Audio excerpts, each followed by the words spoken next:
But alright, since we're close to the next release of the episode of Disventure Camp, we're here with Natalia's exit interview, and we'll definitely get to see what is her thoughts after getting voted out. And I definitely love like how she went in there saying, "Oh, you know what? I hate you. I hate you. I hate you. You were cool. Your taste in men is pretty odd, but I definitely hate you. So hope you freaking lose." I definitely love that. That energy was so amazing to end off. They didn't end off with tears and just like, damn, I wish I could have done better. But let's check it out. The exit interview for Natalia.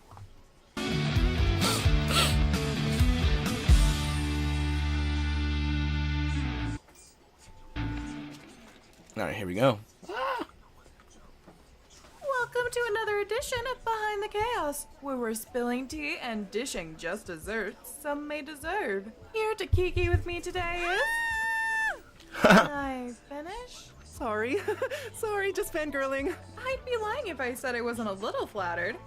Anyways, with me today is a contestant who needs little to no introductions. Responsible for some of the season's best one-liners, she's a publicist with some of the worst PR in the game. It's the girl the fandom's calling the Queen of Flipping, Natalia! Is that what they're calling me? I mean, it's true. A queen is still the queen.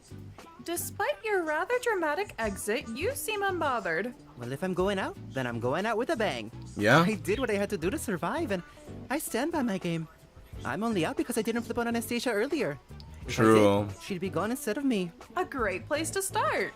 You and Anastasia have had quite the long road, and your friendship was quite sweet when you were both on the outs after the Marissa vote. Because that's what we were. Friends.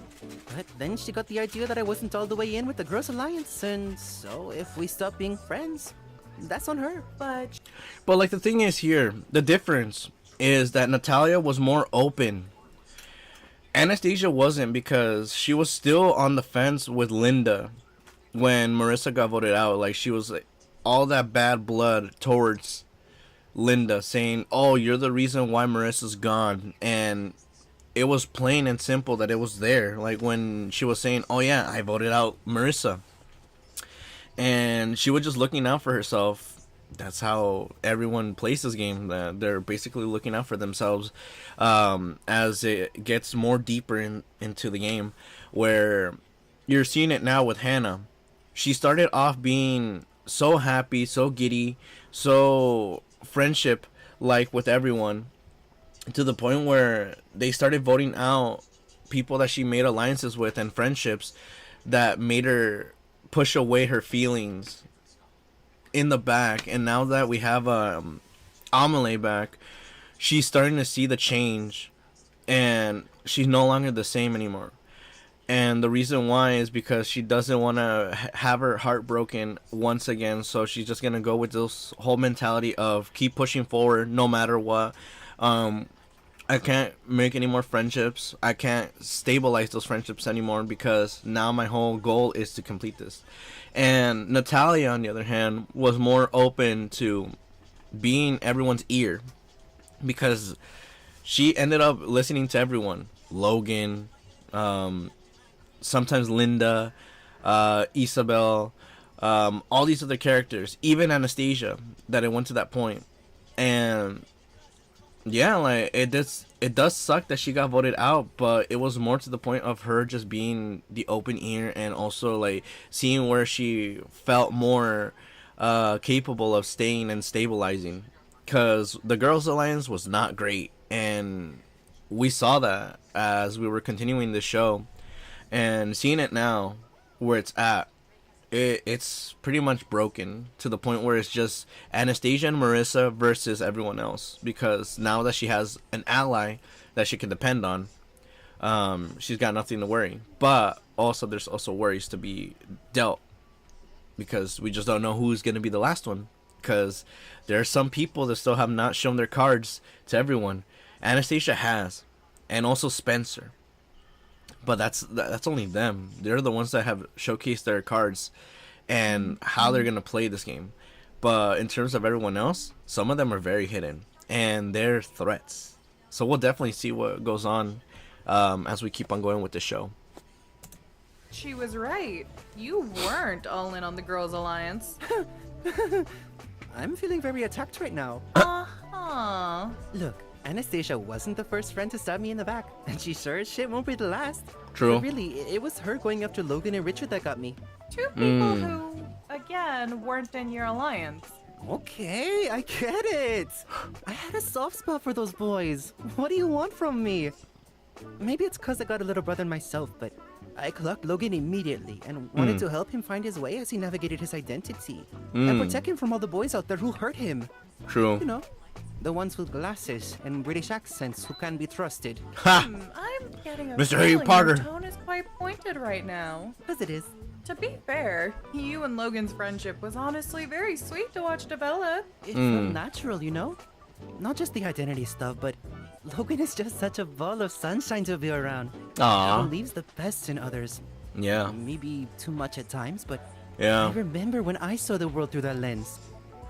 I see myself in him, and it's why I wanted to protect him. I love that. I do. And Richard? Yeah, but it's also going to the point that now Logan is starting to see that some people are not like worth giving much of that ball of sunshine, like how Natalia is saying, where sees the better in people, because now it went to that point with that episode that he's starting to see that Spencer is not much of a friend in this because he's being used by Spencer.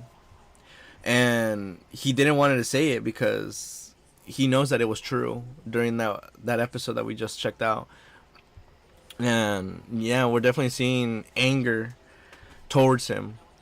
And we'll see how that shit goes with Logan. Because like I said, like everyone has been developing in different ways.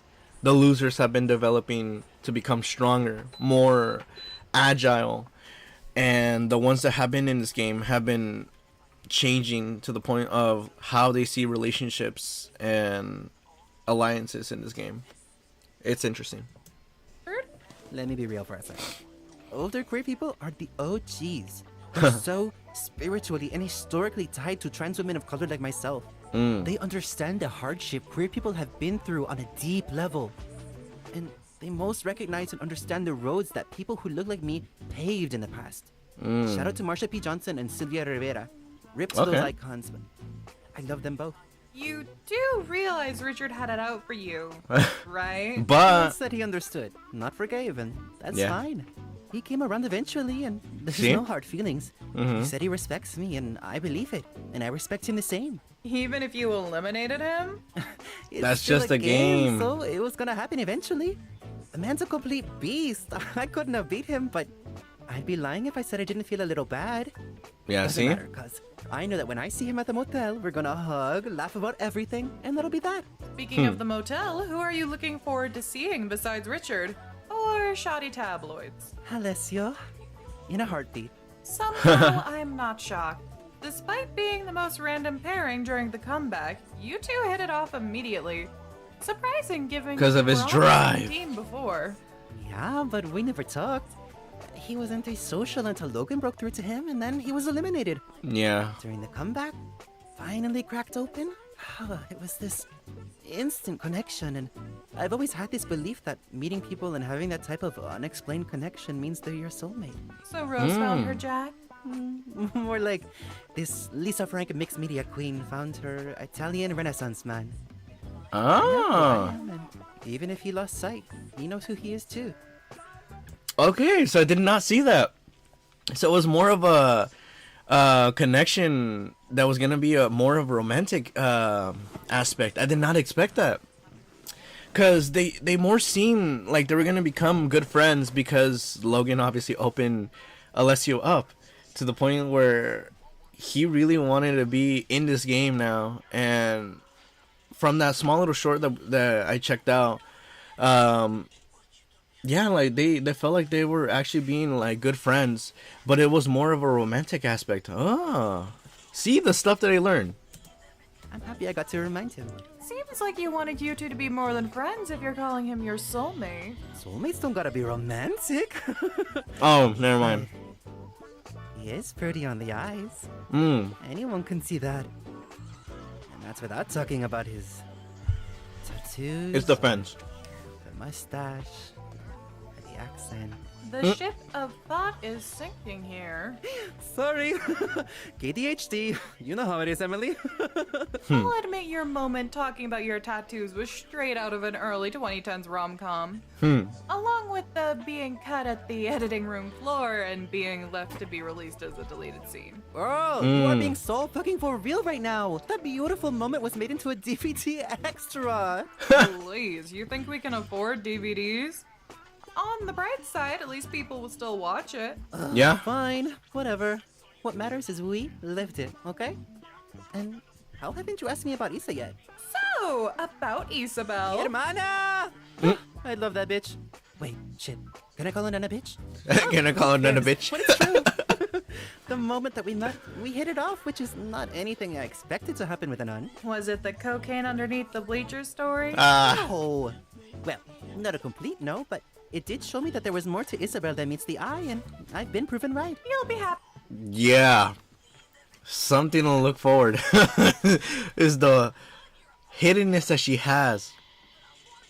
Yeah, that drug story may have been true, but there's also stuff that's just being hidden that people have not went against, and that is scary because if people do not know what she has capable, then it shows just how dangerous she is. Yes, Anastasia's one thing. Yes, Spencer's another thing. But Isabel, she hides it perfectly. Like, if there's a villain that I'm rooting for that can deceive people and become like a hero, it's her. Anyone that I feel like would be a good candidate for the finale would be her. Happy to know you've been rubbing off on her. She said your elimination gagged her. Something I don't think she's ever said before. I think that happened a lot around camp. Trust me, girl, I know. I might have lost, but hearing Hannah say, "Go piss, girl," a few days ago means that I won in some way. By making everyone talk like they're chronically online. Let me have this. Not like I got anything else. Fair.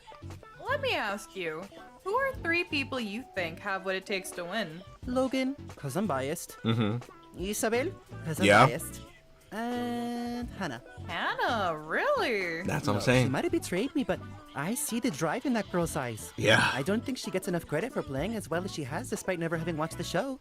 I just wish I had more time to talk and become better friends. Interesting True. answers. Well, Natalia, I'm sure you'll have plenty of time to contemplate that at the motel. Thanks for being here, and until next time, I'm your host, Emily Campbell. So, how much time do we got left? Because, girl, I want to ask you so many questions. Oh, sorry. Breaking up. Connection bad. Going through a tunnel. But Going through a I'm tunnel. talking to you in person. Oh my. I know that it must be really fun, like having like this whole energy of being the character that you are in this show. And obviously, this is a message for All Nation Cartoons. If you ever get to the point where you end up checking out these reactions from reaction channels or just channels in general that end up checking your content, I would love to get in touch and basically, like, I don't know, like, have an interview with all the voice actors and actresses that are involved in this, and also like hear your thoughts about like what goes like when making Disventure Camp, because I know that there's the little aspect that it goes with Total Drama Island, and obviously Drama Theory, which is another channel that I end up checking out, which big shout out to making those videos about like the little things that they end up checking out and finding out. But I definitely want to see like what's like their ideas that come out of this, because I know that there's more that they have, because obviously they're working on something else. Like, as this season is going, as season 2 is going to be coming back with new visuals, which we might check out. Maybe not for YouTube, because obviously we've already checked out the whole second season and I want to keep it how it was. But we could definitely check out the second season, but more revamped. when it comes out. After this, obviously. But yeah, I would definitely love to like have an interview and see like how this whole creation came to be, and because like now it's like 4 seasons in. We have all these characters, all these side stories. I just want to know like what made this how it is, because it's just interesting. There's so many things that I know a lot of fans really wanted to know about, but just have not gotten the chance. But like I said, either way, I still love this. These exit interviews, they're really beautiful, where they end up giving their own thoughts after losing. They're not sour about this, and where they go from here, and who they're rooting for.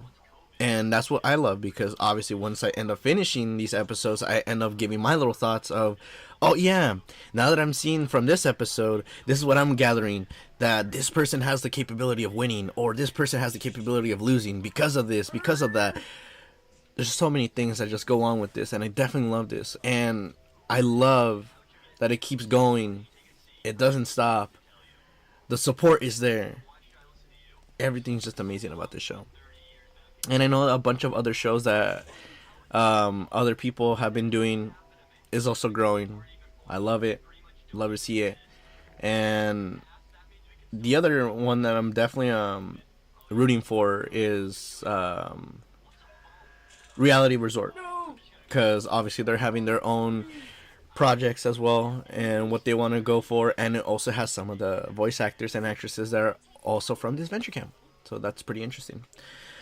But yeah, pretty awesome exit interview from Natalia. We'll definitely see who gets voted out next in this upcoming episode, which is coming out this week. Can't wait. And we'll definitely see when the time comes. Amazing.